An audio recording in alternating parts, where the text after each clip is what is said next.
Hello, and welcome to Based on Facts, where fiction and superstition meet logic and scientific facts, broadcasting from the Allen County Public Library on WELT 95.7 FM. My name is Chris Rex, and today's topic is going to be how April showers bring May snakes. Now, normally people think about flowers, but me, because of my personal preference in animals, I like to think about snakes. We've had a burst of warm weather lately, so we've been seeing an increase in snake spottings in the area as they come up out of hibernation, and that's outstanding to me. But unfortunately, not everybody shares my enthusiasm in being able to see snakes at this time of year. But they are one of my favorite animals, so I'm just going to give you a little bit of history about me. I'm not just a fan of them for the sake of being a fan of them. Sure, I have a couple snakes as pets. I'd love to take the opportunity to see snakes in the wild, maybe even handle them. I'd love to do those things, but it goes further than that. And it really comes down to the fact that ever since I was about 14, I've set out to devote my life to studying snakes and trying to learn all that I can about them. And it all kind of stems from back in middle school when I was actually watching Animal Planet, a couple of the very nice educational programs that they had on at the time, not the garbage that you would find on there nowadays. But they actually had shows like Crocodile Hunter and O'Shea's Big Adventure. And those shows were just so awesome, and they were so inspiring to see these guys go out and mess around with reptiles in a way that was not just all based about fear. It wasn't just going out and killing them like some of these horrible shows you see on TV where they just follow people around as they pour gasoline down a hole where rattlesnakes are at, and then they light it on fire, and that's somehow considered cool quality television. No, this was back in the day where people would go out and actually capture an animal and talk about it. Talk about some of its biology, talk about some of its evolution, some of its unique behaviors and characteristics. That was inspiring. So inspiring to me in middle school that it really impacted me personally. And what was great is that the host of one of those shows, Mark O'Shea, I actually got to meet him many, many years later at a Biology of Rattlesnakes conference in Arizona.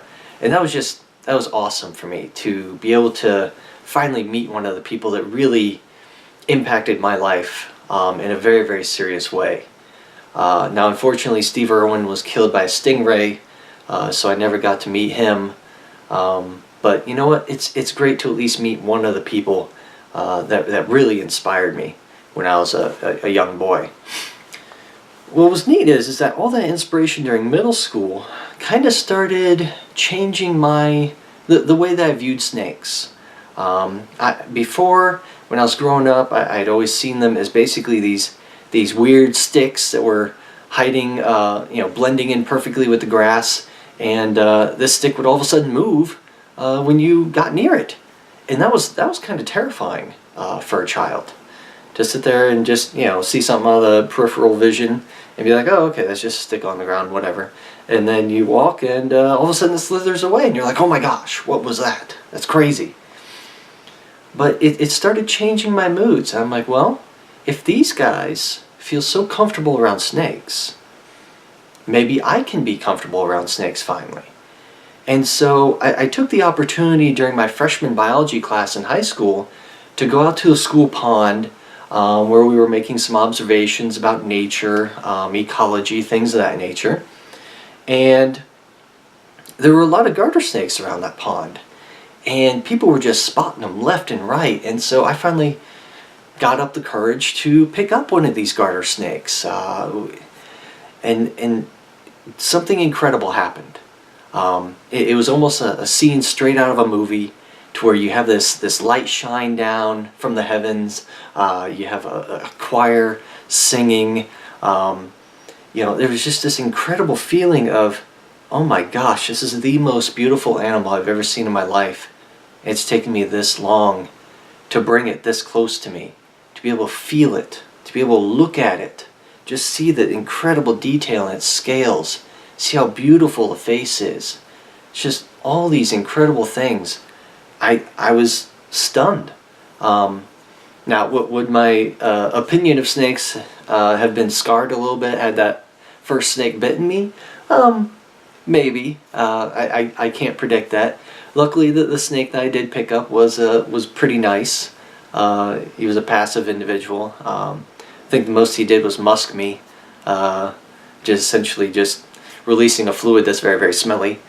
But it was still a life-changing experience to be able to pick up a snake for the first time and get a real close look at it without this aura of fear surrounding it, which unfortunately is normally the context that you see snakes presented.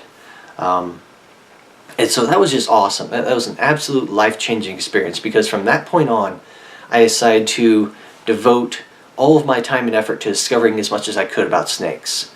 And in this method of discovery, I was reading some books, looking up some articles. The internet was just kind of in its infancy at the time, so the search engines weren't the best.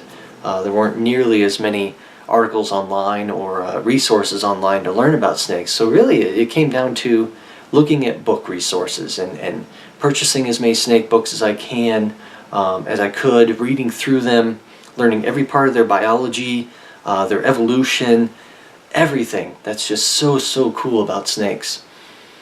And along my reading, I started finding out about snake venom. And snake venom really intrigued me because we really didn't seem to understand it very well. We had seen that it could be highly variable in its composition, even within a single species of snake. And normally when you think about different species of snake, you're like, okay, well, cobras have like a neurotoxic venom that's going to stop you from breathing, whereas a rattlesnake is going to have more hemotoxic venom, and it's going to cause you to bleed and hemorrhage and have blood clots, and you'll die from those means if you were to die from a bite from them. But then as I started reading into it, it started becoming a lot more complex than that. A lot more complex, to where you can have some cobras that have some hemotoxic venom properties, and you can have some rattlesnakes that have some neurotoxic venom properties. You're like, that's interesting. The lines are not as clear-cut as I originally thought they were. And so I started looking into this whole notion of venom variation further, and I discovered that even within the same species, you can have venom variation. So even within a species of rattlesnake, you can have variation in the compounds that are found in the venom. And you're like, what? How does that happen? It's one species, just one species of snake. How can it possibly have variation in its venom? And so you start looking into it, and you find even more levels of variation. You're like, oh, well, now we start to see differences within a snake as it grows older. And you're like, what? That's crazy. That's crazy. How does that happen? How can you have venom, which is supposed to be this very specifically evolved toxic mechanism? How can you have that varying within the same snake as it gets older? That's just mind-blowing to me. And we really didn't understand a whole lot about the mechanisms behind that, why that's happening, why or how the snakes are even doing that. And so that really interested me. So I began changing my career path. Obviously being a freshman in high school, I didn't have a career yet.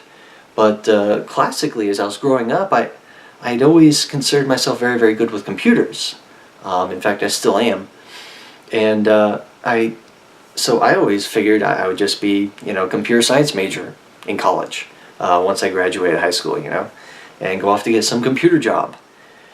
But once I hit that stage to where I started getting interested in snakes, I'm like, man, I have to devote my life to these animals.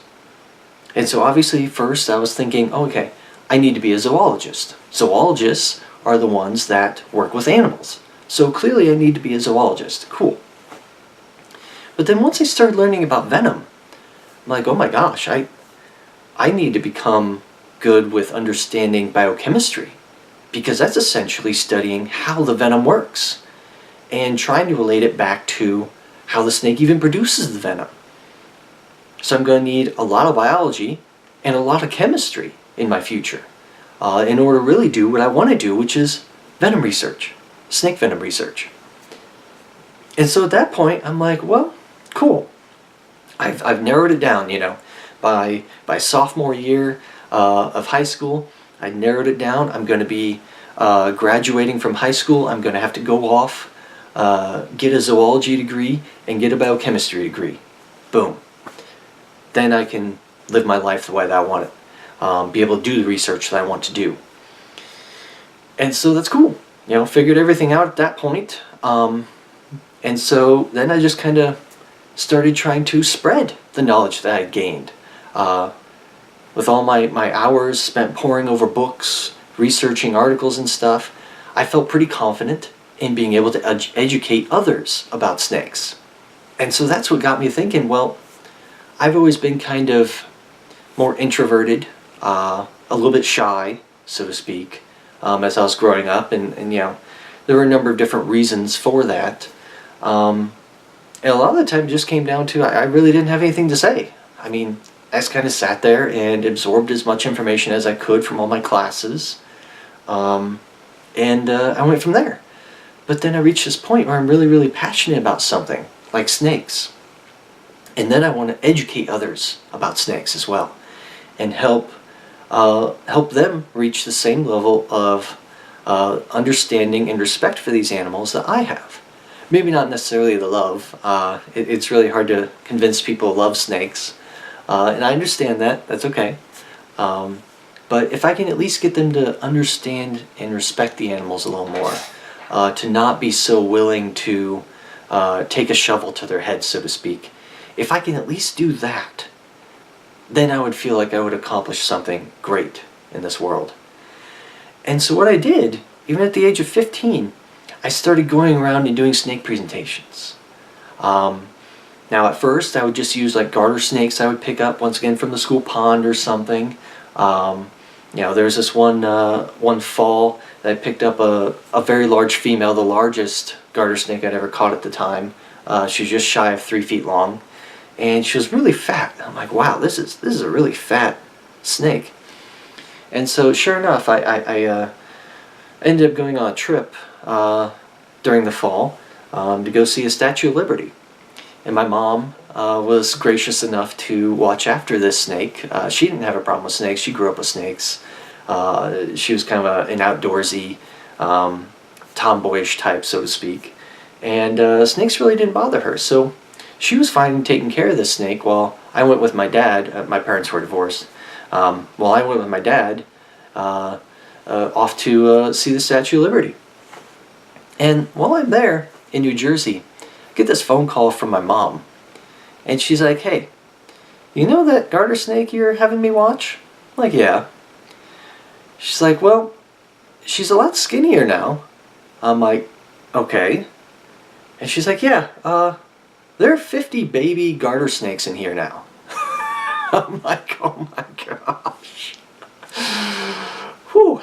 So, fun thing about garter snakes, they have live birth, which is to say that they don't lay eggs. They just have baby intact snakes. And apparently that large garter snake that I caught was very, very pregnant, and she ended up having all these snakes, all these baby snakes while I was gone. Now there were roughly 50 babies. I think about 15% of them were stillbirths. But it was incredible to come back and be able to see all those tiny little things. They're basically like tiny little worms just writhing all over the place in the grass of the container that my mom had them in. It's just absolutely phenomenal to see that. You normally think about people being ooh and ah about horses having their babies, the foals, or dogs having puppies or whatever, cats having kittens. But man, I was so enthralled in just being able to see baby snakes, fresh baby snakes when I returned from New Jersey. It was just so cool to me to see that it's something that I had captured from the wild was actually pregnant and had those babies in captivity. So anyway, ended up releasing the mama snake and all the baby snakes back to their habitat after trying to get the babies started eating on some worms. My mom was great at doing that. Basically, tiny little worms work great for baby snake food, or chunks of worm, I should say. Anyway, we released all those snakes back in the wild, and that was that. I was no longer a part of her life. Now, the interesting thing is that I actually came across an albino garter snake one time when I was out hunting for snakes on a friend's property, and that was amazing.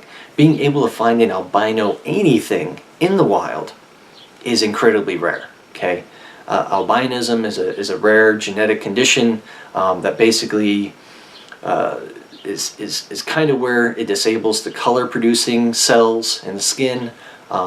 It disables the melanin, essentially, the melanophores, and it kind of turns the snake from being, kind of a black and brownish, maybe a little reddish organism into something that is more yellow, white, and orange.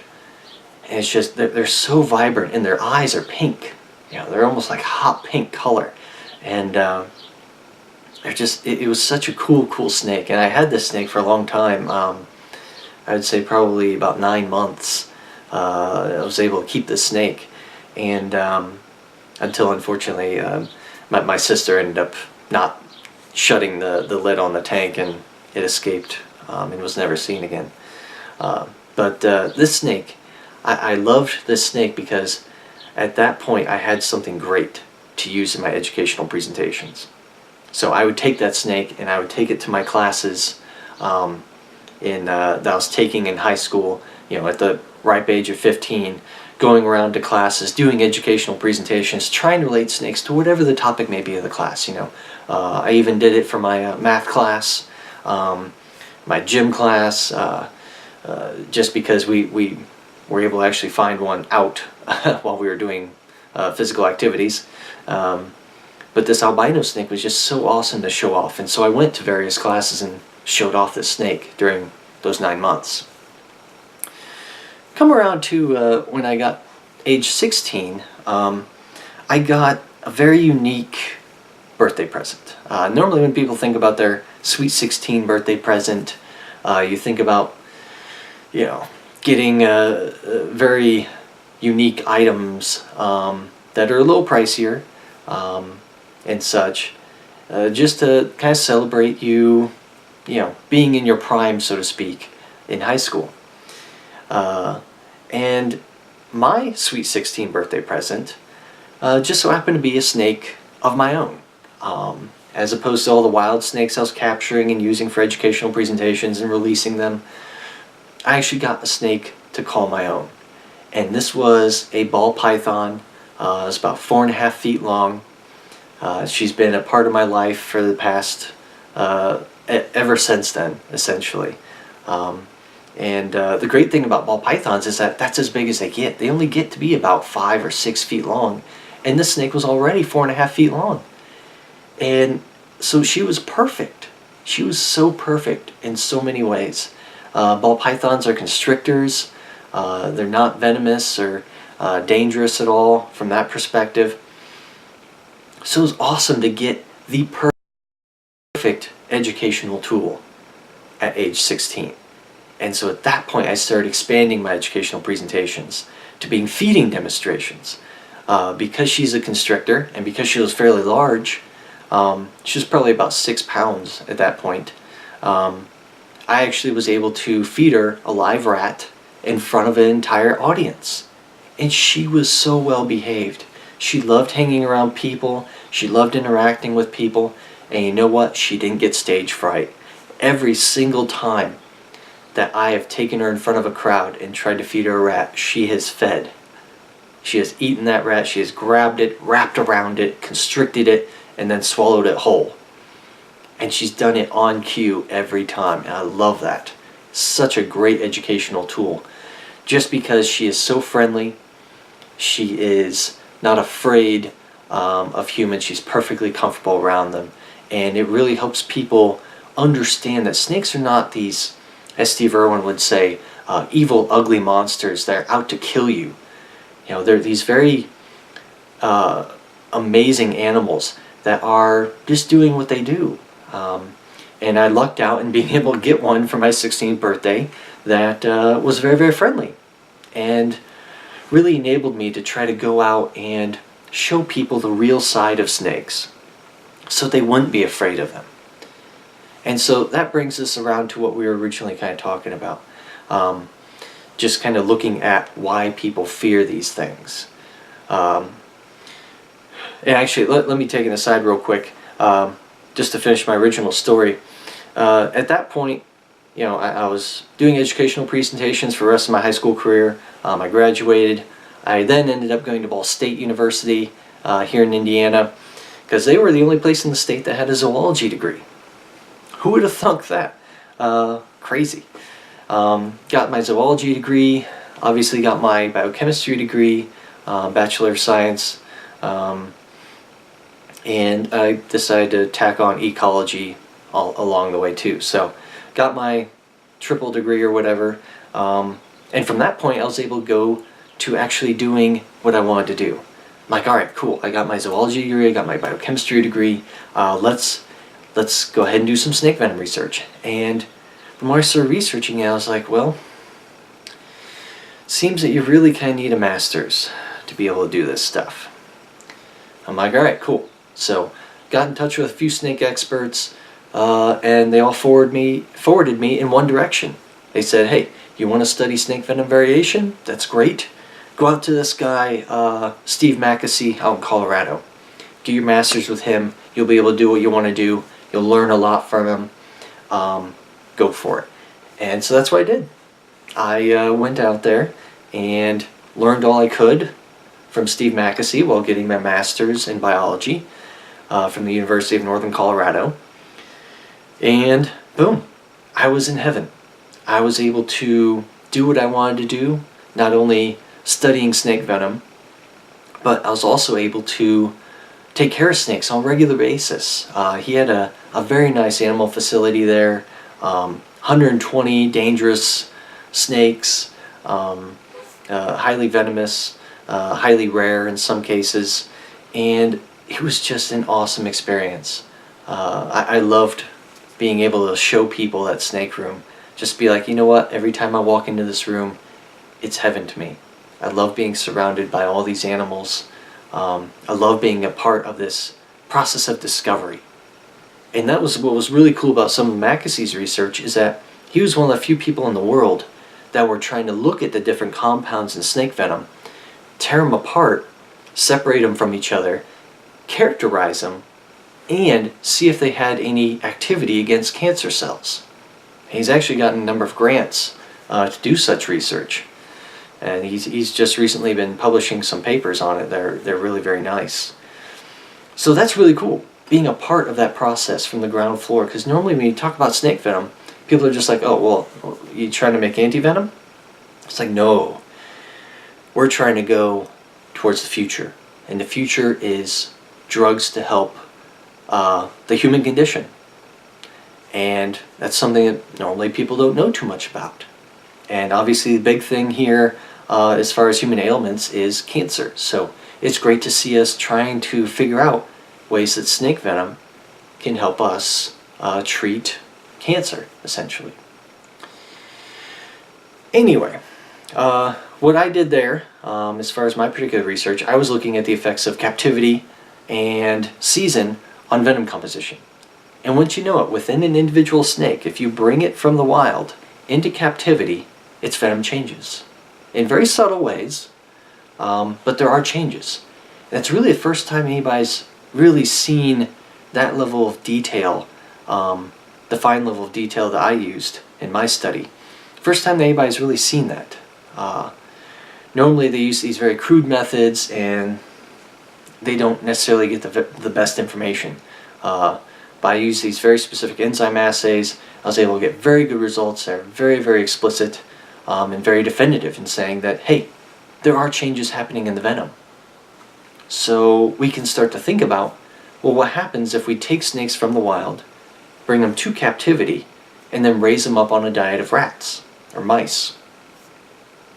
Well, if we do that, and if we're doing that so we can use those snakes then to produce venom for antivenom research, or antivenom production, or pharmaceutical research, well, guess what? Just taking that snake out from the outdoor environment, from nature, and bringing it into a controlled environment, that changes its venom composition.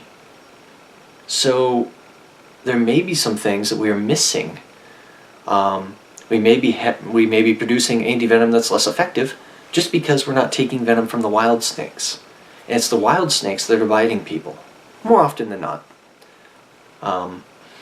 And so that's where we should be kind of focusing our efforts, is seeing what effect we're having on our own processes to produce antivenom, or to do much of this venom research. Now, we also saw a shift in venom composition just due to season, which was kind of interesting, because you think, well, if you just take venom from the wild snakes, that's great, cool, we can solve that problem. But we have to keep in mind that if you take a venom sample from a snake right after it comes out of hibernation, around this time of year, in the spring, that venom is going to be a little different than the venom of the snake right before it goes into hibernation, at the end of the fall, right before winter comes. So we have to try to keep all these things in mind, that all these different factors are constantly influencing the venom composition within an individual snake. And like I said before, you got to tack on the age factor. A snake's venom can change as it gets older. You have to keep that in mind too. So there are all these different variables that play into venom composition. It's just such a complex scenario. Funny enough, it's not unlike people and their reactions to snakes. People can react negatively to snakes due to a variety of reasons. They can be afraid of snakes because they were bitten by a snake at some point in the past. That's legit. I perfectly understand that. Other people are afraid of snakes because their parents are afraid of snakes, and they kind of almost instill this fear into their children just by how they're reacting to it. Because us being primates learn very, very well from watching the behavior of others. Okay, even in monkeys, we see one monkey seeing another monkey react to a certain stimulus, whether that be a snake or a bird or something, and if that monkey is reacting negatively to that stimulus, that other monkey will learn just by watching how that other monkey reacts. So we see the same thing in humans. Monkey see, monkey do, essentially. That's the same way it works in humans. Okay, we're just an advanced kind of primate. We're not terribly special beyond that. And so we get all these things instilled into our own brains just by watching other people react to it, whether we're watching a TV show or a movie or parents. If you have all this fear-mongering, so to speak, surrounding snakes, it's no surprise that we have such high rates of people being afraid of snakes. And there's actually a 2001 Gallup poll that revealed that snakes are the number one fear among Americans. Number one. That is crazy to think about.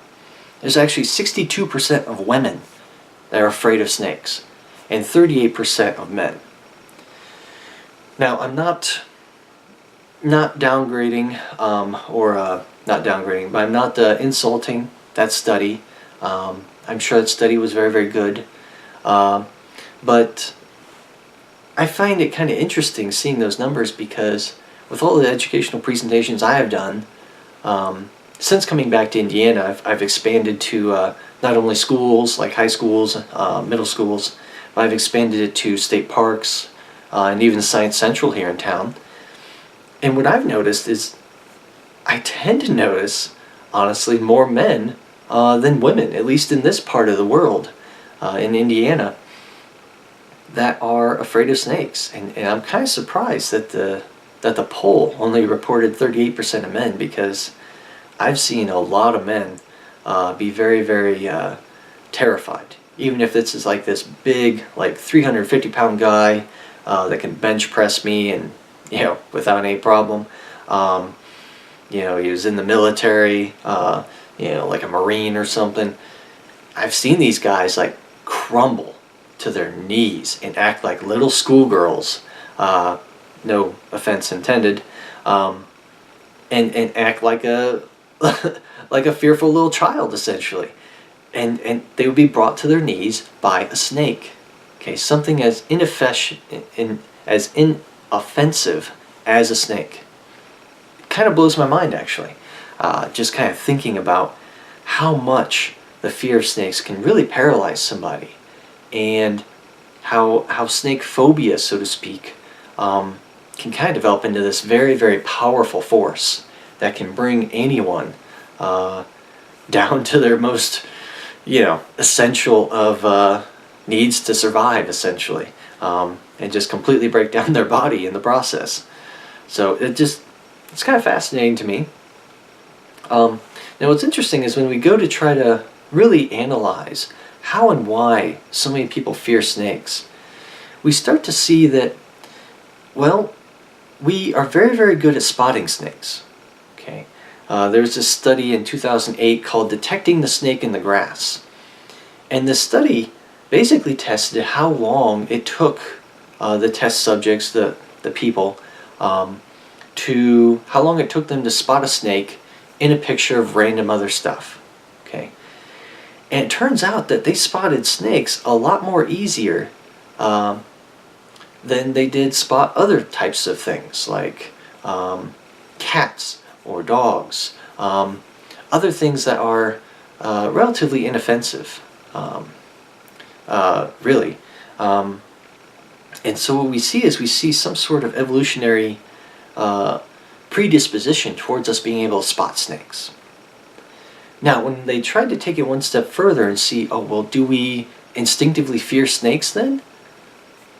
The answer was no. There didn't seem to be any evidence to indicate that we are born with a fear of snakes.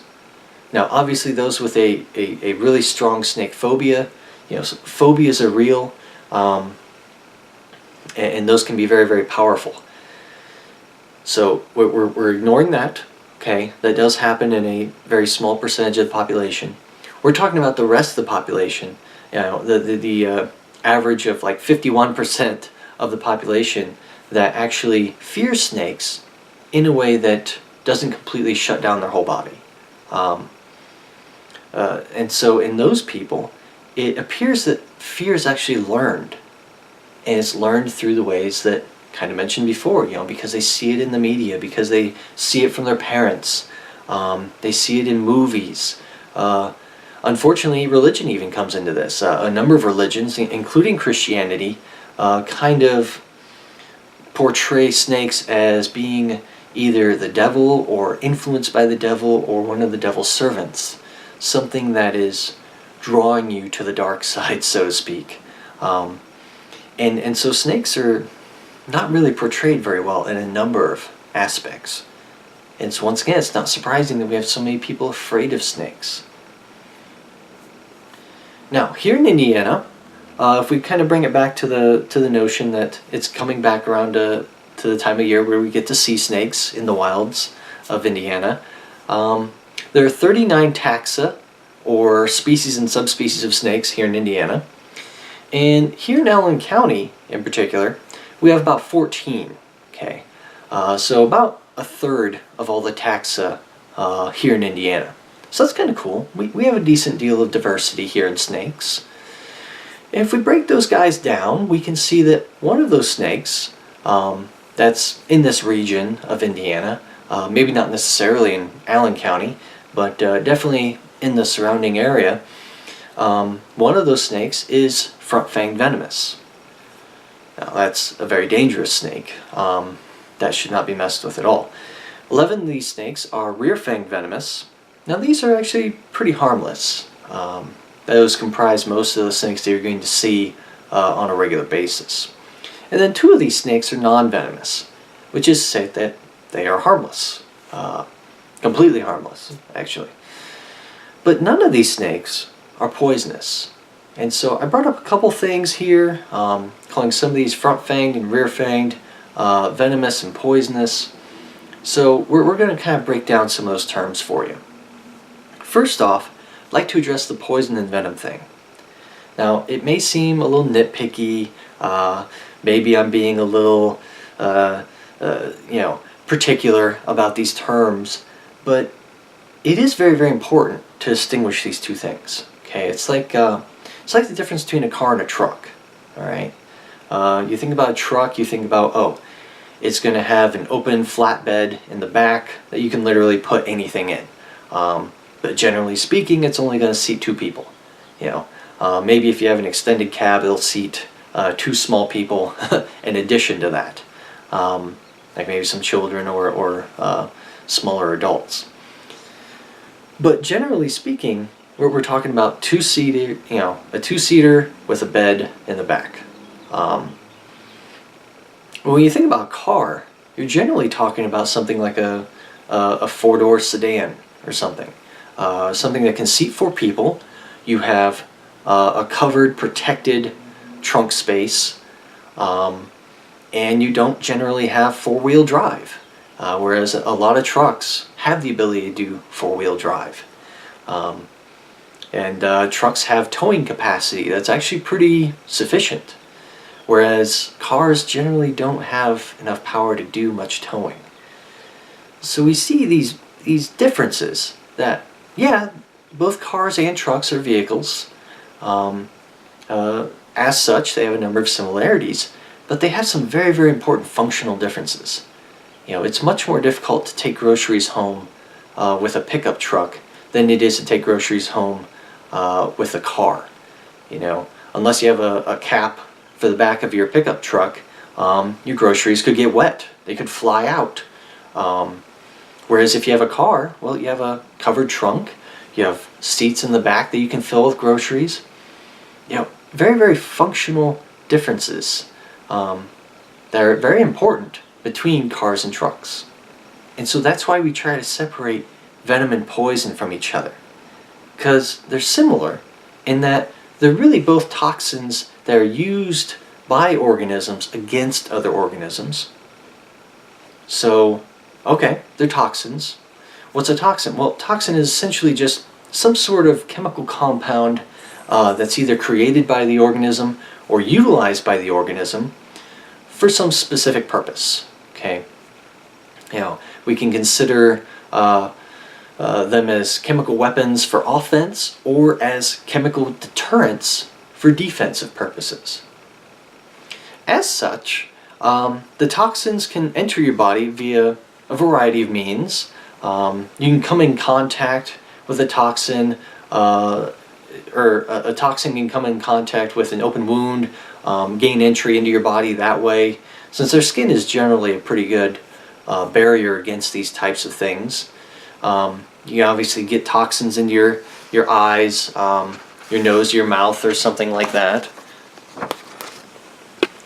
But we can also absorb toxins through the skin in certain cases. Okay, there aren't many toxins that can do that, but there are some that can do that. Obviously, we can inhale toxins if they are aerosolized in some degree, or we can actually consume the toxin.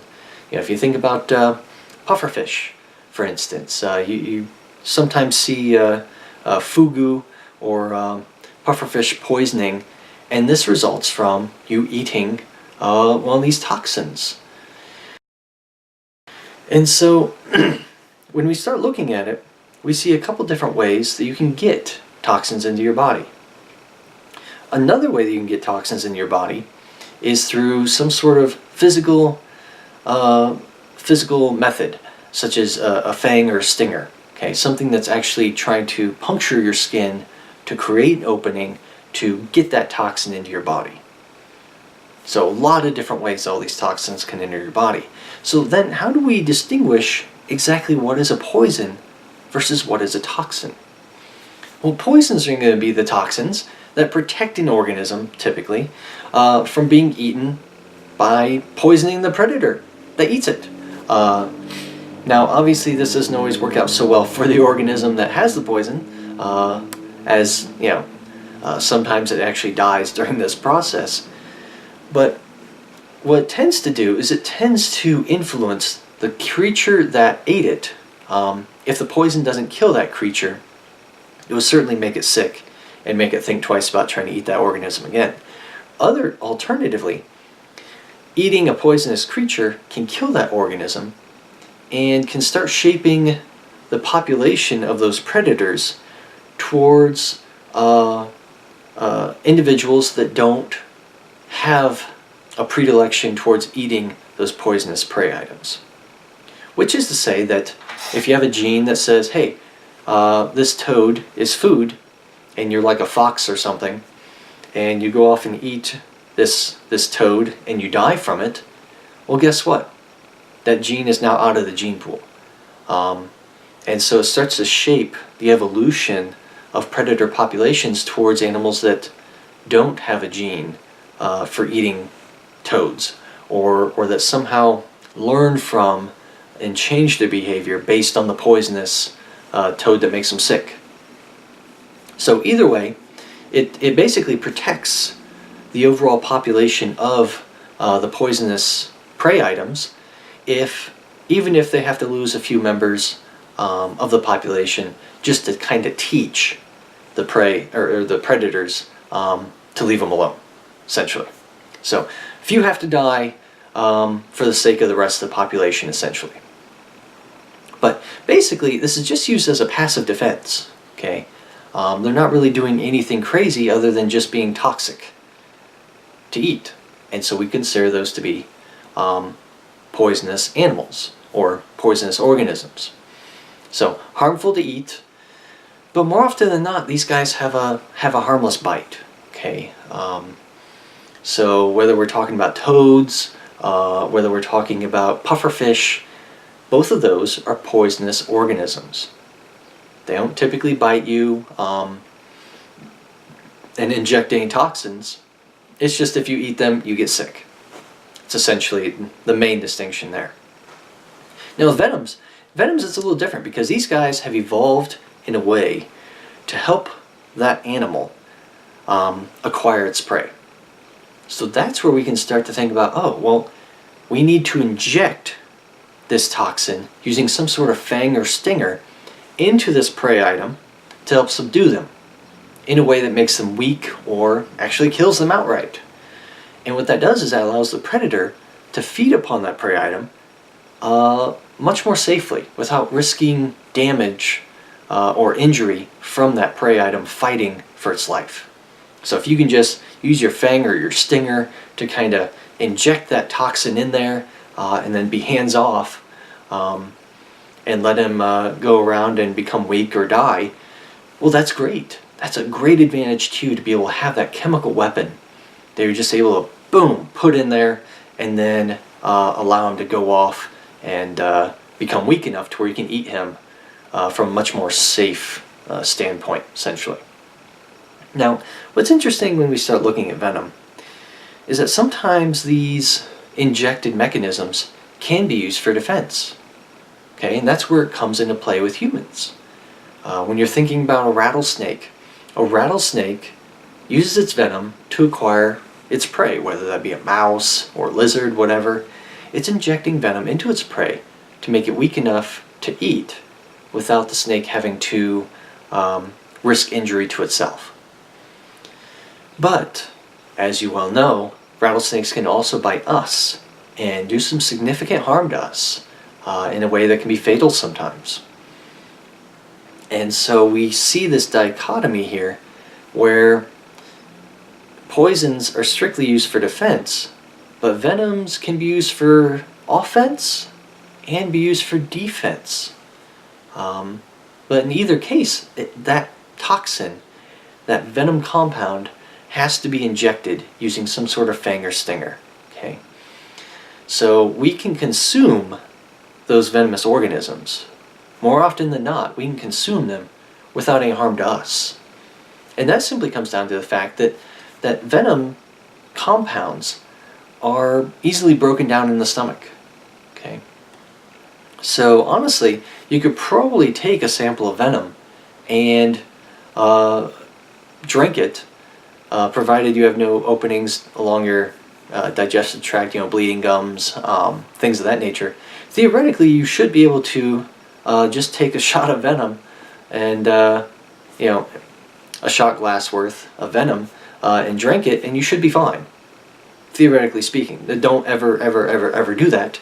But theoretically, you would be able to do that because your body just breaks it down as if it's another protein. Because most of what's in snake venom is just proteins and enzymes and things. So it just break it down like anything else that enters your body. Really no harm done, essentially. So that's why people can eat rattlesnake and never get poisoned from it. Okay, that's why people can eat some of these other venomous animals and nothing will happen to them. That's fine. Because the toxins have to be injected. Whereas poisons, if you drank a shot glass worth of toad poison, then very bad things would happen to you. And that's just because of the nature of the toxins. They can survive the digestive tract because that's where they're supposed to be carried to in the first place. Now with poisons, we can inject it and it would still be dangerous. Okay, that's the thing. Poisons are dangerous no matter how they get into your body. Venoms are different. Venoms have to be injected in order to be dangerous. They can be consumed without any harm. So when we talk about poisonous animals, we think of them as being harmful to eat, but having a harmless bite. Venomous animals, we think of them as being harmless to eat, but having a harmful bite or sting, just depending on whether they have fangs or stingers. Now getting to my other point about poisonous snakes, there are actually only about 4 species of snakes in the world that we consider to be poisonous. Okay, which is to say that it would be harmful to eat these particular snakes. But there are only about 4 of them in the world. Okay, so when we consider it from the big perspective, from the big scheme of things, we see that out of the 3,000 species of snakes or so, only about 4 of them are poisonous. That's crazy. It's so rare to have a poisonous snake. And what's even further interesting is that these snakes actually don't create their own poison. They get it from what they eat, which happens to be toads, and actually these very toxic salamanders. And so what these snakes do, actually there are 3 species of garter snakes and 1 species of keelback snake. And so these guys eat their prey items, whether it be the toxic salamanders or the toxic toads. They eat these guys, and they can take those poisons from those poisonous animals, and they can kind of sequester them into their own bodies. At least in the case of the keelback, he actually has these little glands on the back of his neck, much like a toad does, which is what he eats, funny enough. And these glands store this toxin from the toads. Very similar to bufotoxin, actually. And so that makes that snake be dangerous to eat when it gets eaten by other organisms. So the other organisms and other predators in the area start to learn, and they're like, oh man, this snake should be left alone. We can't eat this snake because he likes to eat toads, and he can eat these poisonous toads, and he just takes the poison from the toad, puts it on his own neck to defend his own body. So man, that's crazy. And then here in the U.S., we actually have, and that guy was from Southeast Asia, by the way. Here in the U.S., we have 3 species of garter snakes along the west coast, California, Oregon region, and what we see in those guys is that they eat these very toxic salamanders. Okay, these salamanders are so toxic, is that having your dog eat one of these salamanders is certain death for the dog. Okay, these are horrible, horribly potent toxins in these salamanders. And yet somehow these snakes have evolved a resistance to this toxin. So much so that they can actually eat these salamanders, and the toxin can kind of flow through the snake's body for several days. and before finally being metabolized and released from the body. But during that time, the snake is protected, because if another creature eats that garter snake, well, then they have that very, very potent poison in their own body, and then they will become either very sick or die. So really cool to think about these two different organisms. Just to make it a little bit more fascinating is that these 4 snakes are also venomous. Okay, but they create their own venom. Okay, they are what we call rear-fanged venomous, which we'll talk about later on. And these snakes basically have little venom glands that they produce some venom to maybe help them catch certain prey items. They will inject venom when they go to bite their prey. But they produce that venom in a venom gland. So they essentially have these 2 different toxins in 2 different places in their body for 2 different purposes. One is used for offense, the venom, and the other is used for defense, and that's the poison that they basically steal from the prey that they eat. So if these guys are in areas where they don't have those toxic toads, where they don't have those toxic salamanders, they're no longer poisonous. But they're always going to be venomous because they were born with those venom glands, and they constantly produce venom. So that's why it kind of bothers me when I hear about people referring to rattlesnakes as being poisonous, because as of right now we really don't know of any rattlesnakes that are poisonous. Okay, you can eat rattlesnake. They do so a number of times throughout the year at these horrible rattlesnake roundups in a number of states out west, whether it be Oklahoma or Texas. Texas is the biggest one in Sweetwater.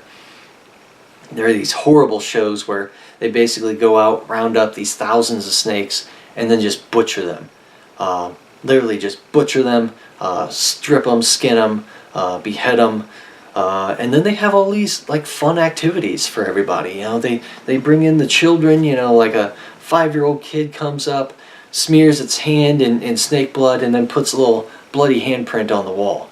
That is horrible. That is disgusting. Not only just because I love snakes, but because this kind of behavior is not sustainable. Alright? Rattlesnakes are not growing like weeds out in the West. Alright? We are wiping out the native populations of these snakes. Wiping them out at record numbers just for these stupid rattlesnake roundups that happen every year. And so what we've been trying to do lately is turn this whole fear-mongering, you know, let's go out and hunt every single snake down and kill them all because they're all evil, ugly monsters. We're trying to take this in a different direction. And lately we've been trying to go out there and educate people about snakes, having these rattlesnake festivals where we get to celebrate the life of the rattlesnake, show that's an important part of the environment, and talk about all these different things that all these different ways that we can benefit from the snakes, not only with them being around, as far as what they can do for us in reducing the rodent populations, which in turn reduces tick populations, which in turn reduces the incidence of Lyme disease, which is often carried by ticks. And so we start seeing things like, oh, well, a single snake can remove up to 3,000 ticks per year just based on how many rodents it eats, which reduces the incidence of Lyme disease, which reduces human illnesses and fatalities from that disease, and boom, we all of a sudden see a way that, oh, maybe we should care about rattlesnakes. Okay, maybe we should conserve them and preserve them. And we can take that step farther and see, oh, well, what are we doing with their venom? Well, we're taking their venom, as I said before, trying to figure out ways that we can cure cancer with it. And that's going on right now. And so we're taking these weapons, these venomous compounds that have evolved to help the snake not only acquire prey, but also defend itself against large, powerful animals like ourselves. And we're taking that and turning it into a medicine to help treat cancer. And all this stuff has already been done a number of times. Not necessarily with cancer, but with other ailments that humans have. And right now in the United States, we have 12 different compounds 12 different drugs that were developed from venom compounds that we are using to help save lives. Save human lives every year. People with heart attacks, strokes, clotting disorders, poor blood flow, things of that nature. All this stuff, rattlesnakes are currently helping to save lives with their venom. And we wouldn't have that resource, we wouldn't have that ability if we go around wiping out every snake that we come across. Now, when we think about the big scheme of things, everything is powered by money, right? And so if we start to think about where snakes fit into money, we start seeing that, well, snakes actually have more beneficial impact on our economy than they do detrimental. And that's something that we can definitely go into more detail on another episode. But I'll just finish with saying that snakes in general are best left alone. If you come across a snake this spring, this summer, this fall, come across a snake in the wild, you know what? That's not going to be a big scary monster that wants to eat and kill you, okay? More often than not, they're just trying to go about their business. They're just trying to bask in the sun. They're just trying to acquire their food, trying to watch out for predators. And you know what? They perceive you as a predator. So more often than not, they want to go away from you. They want to get away from you as fast as possible. But you know what? If an accident happens and you happen to step on them, or they become very defensive and are backed into a corner, you know what? Then they're going to bite, as any other animal would. So please be careful when you're out there hiking, adventuring in the wilds this summer, and try to be more respectful and considerate of the snakes. They're just trying to live out their lives. They honestly want you to live out your life too. And we see that the more that people try to interact with snakes, whether that be picking them up or trying to kill them, we see that the incidence of snake bites increases. Okay, so you're actually putting yourself in more danger by being proactive than you are by just leaving the snake alone.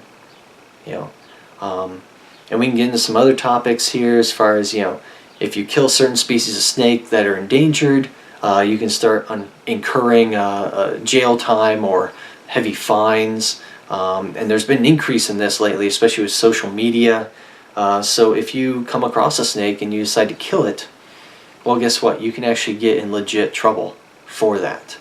You can have some charges pressed against you, and that's really been increasing lately because of how many people like to post their snake killing exploits on YouTube and on Facebook.